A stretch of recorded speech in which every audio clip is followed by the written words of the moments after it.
How many of you have had a day in which you were harmlessly scrolling on your phone, absorbing new information on your social feed, and about 30 minutes go by, an hour, maybe two, and you realize you have spent your entire time on your phone getting nothing done?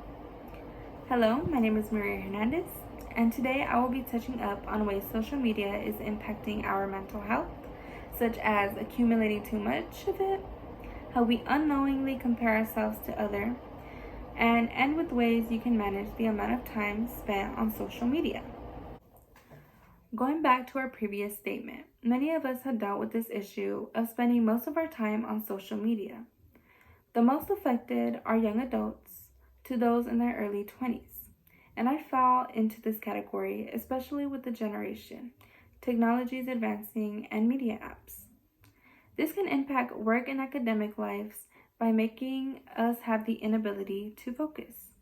An example would have to be when you hear a notification go off. Ding! Making you want to check your phone, which can cause you to spend a little more time on your feed, calling this your break.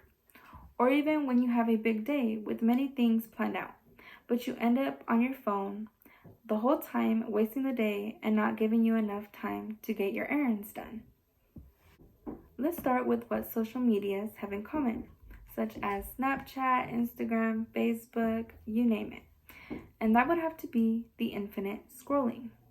There's always something new to look at and makes us think, ooh, I wonder what else is there.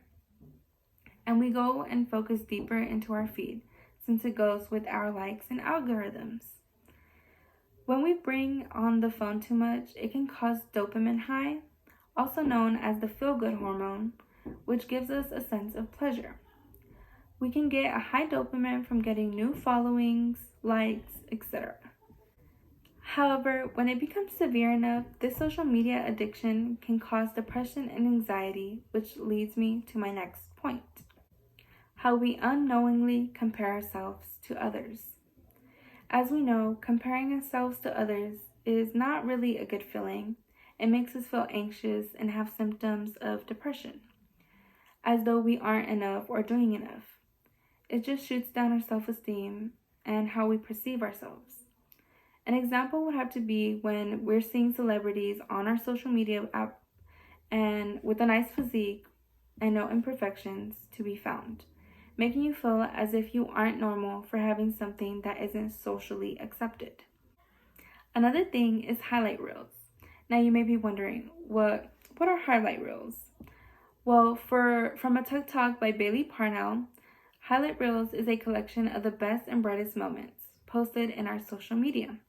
It is where we put up our wins, or when we look great, people going to parties, or when we go out, hanging out with our friends and families. Comparing our behind the scenes with people's highlights gives us a sense of or being aware of FOMO, the fear of missing out. Another thing that connects with FOMO is not deleting social media apps to stay connected with what we're going around, such as trends, making it difficult to stop the use of these apps. The average person spends time on their phone for roughly about 2 hours. We have intaked a lot of social media, especially with what we have gone through during the beginning of the pandemic. There really weren't many things to do since we had to stay at home. However, now that we have come back to normal, for some people it hasn't been that way. What I mean by that is, for some people, they have grown accustomed to going on their phone, but worry not. I will be informing you all on some tips to help reduce media intake from unscreen.org, titled, How to Reduce Social Media Use. I will not be telling anyone to delete social media completely, but we should have to find a happy medium to reduce our screen time, starting off by turning off or silencing our notifications, because we all know the minute we hear our phones or see a notification, our attention will be on there the whole time. The second thing is to learn to self-discipline gradually by setting a timer for the amount of time you want to spend on social media and working your way down for a little bit of time. The third thing on our list is removing your phone before you go to sleep and after you go to sleep due to the fact that we have the tendency to automatically reach our phone at night, making us sleep late and in the morning so that you don't stay in bed all day scrolling, but instead start doing something productive. And last but certainly not least, find new hobbies to do. This can be something you already do, such as hanging out with your friends, dancing, or something that you've been wanting to do for a while.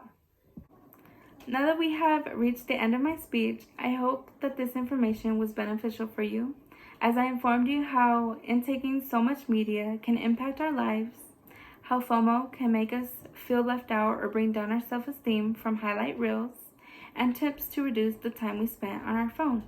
Thank you so much for your time.